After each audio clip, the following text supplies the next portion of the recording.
20 सालों से ज्यादा का वक्त जरूर लगा, लेकिन अमेरिका ने 9/11 के दोनों मास्टरमाइंड का खात्मा कर अपना बदला आज पूरा कर लिया। 2011 में ओसामा के अंत के बाद से ही अमेरिका को अल जवाहिरी की तलाश थी। ये दो तस्वीरें आप देखिए, लेकिन वो अल जवाहिरी का सुराग नहीं लगा पा रहा था।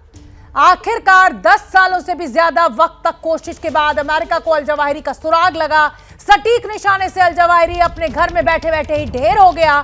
31 जुलाई को यह पता चल गया कि अल जवाहिरी काबुल के शेरपुर इलाके में एक घर के भीतर छुपा हुआ है और सुबह 6:18 पर अमेरिकी ड्रोन से हेलफायर जैसे सटीक मिसाइल को टारगेट की ओर हिट किया गया। अब समझिए कि अमेरिका को जवाहिरी के इस घर में होने का सुराग आखिर मिला कैसे। पता चला कि जवाहिरी काबुल में अपने परिवार से मिलने आने वाला था। यह सूचना मिली। जवाहिरी के ठिकाने का पता लगते ही जो बाइडेन ने इस पूरे ऑपरेशन को अंजाम देने की मंजूरी दे दी। पूरी सावधानी बरती गई ताकि हमले में आम नागरिक की जान ना जाए, कोई भी सिविलियन किसी भी तरीके से उसको नुकसान ना पहुंचे। और पूरी तैयारी के बाद एक हफ्ते पहले इस ऑपरेशन पर बाइडेन की फाइनल मोहर भी लग गई। मिशन सफल रहा, अल जवाहिरी मारा गया। अमेरिका ने 9/11 का बदला अल जवाहिरी की मौत के साथ पूरा किया। पहले ओसामा बिन लादेन और अब अल जवाहिरी। मैं प्रणय उपाध्याय का रुख करना चाहूंगी। प्रणय, वैसे तो देखिए किसी भी देश की टेरिटरी में जाकर इस तरीके का ऑपरेशन करने की इजाजत अंतर्राष्ट्रीय कानून नहीं देता है। तालिबान लगातार ये कह रहा है कि दोहा ट्रीटी का जो है वो उसका उल्लंघन किया गया अमेरिका के द्वारा। लेकिन कहीं ना कहीं क्या अमेरिका ने पूरी दुनिया को आज अल जवाहिरी के खात्मे के साथ ये संदेश दे दिया कि अगर हमारे देश में कुछ करोगे तो छोड़ेंगे नहीं। और शायद ये संदेश देने में अमेरिका बहुत हद तक कामयाब इन आतंकी संगठनों को भी।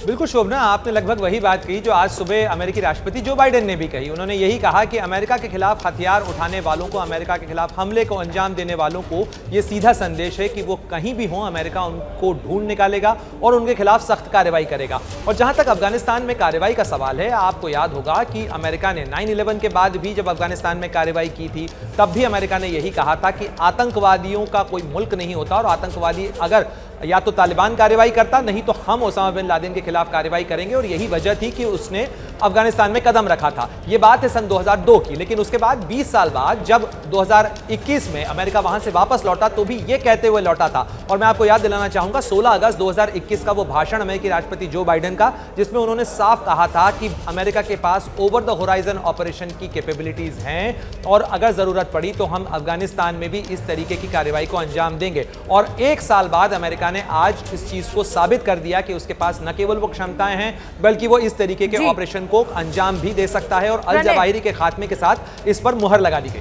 प्रणय, मैं आपके हर पॉइंट से सहमत हूं, मैं आपका विरोध नहीं कर रही हूं, लेकिन एक पक्ष मेरा भी और मेरा पक्ष ये है कि क्या ये दादागिरी नहीं है। हालांकि तालिबान के लिए दादागिरी क्या, तालिबान तो आप जानते ही हैं क्या है। लेकिन ऐसे ही रूस जो है वो यूक्रेन में घुस गया। अमेरिका जो है दोहा ट्रीटी करता है, समझौता करता है, लेकिन उसके बाद घुसकर अल जवाहिरी का खात्मा कर देता है। कहीं ना कहीं ये जो वर्ल्ड पावर्स का रवैया है ये पूरी दुनिया के लिए एक बड़ा खतरा है।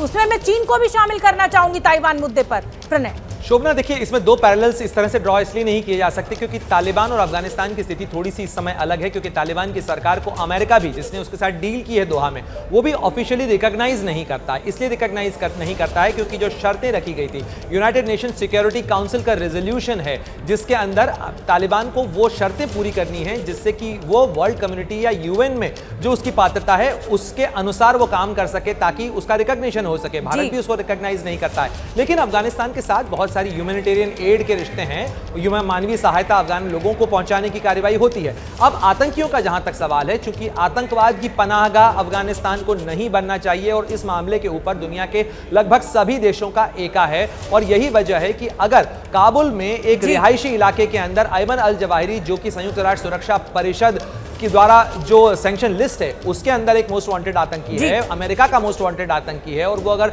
छुप के वहां रह रहा है, उसको ढूंढ निकाला गया है, तो अमेरिका इस तरीके की कार्रवाई को अंजाम देगा। लेकिन ठीक है प्रणय, मैं आपसे सहमत हूं और क्योंकि वक्त मेरे पास इतना ही है, आप बने रहिए। बहुत ही दिलचस्प मोड़ पर यह चर्चा कि क्या अमेरिका सुपर पावर एक आतंकवादी को मारने के लिए किसी के भी देश में इस तरीके का ऑपरेशन कर सकता है।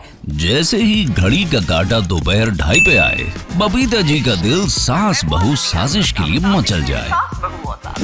और ये है इनकी बहू, पूरे दिन ऑफिस की टेंशन हो जाए गॉन जब ये करें अपना फेवरेट शो फ्री टाइम पे ऑन। इनकी तरह आप भी देखिए अपना फेवरेट शो अपने टाइम पर और डाउनलोड कीजिए एबीपी लाइव ऐप अपने स्मार्ट टीवी पर।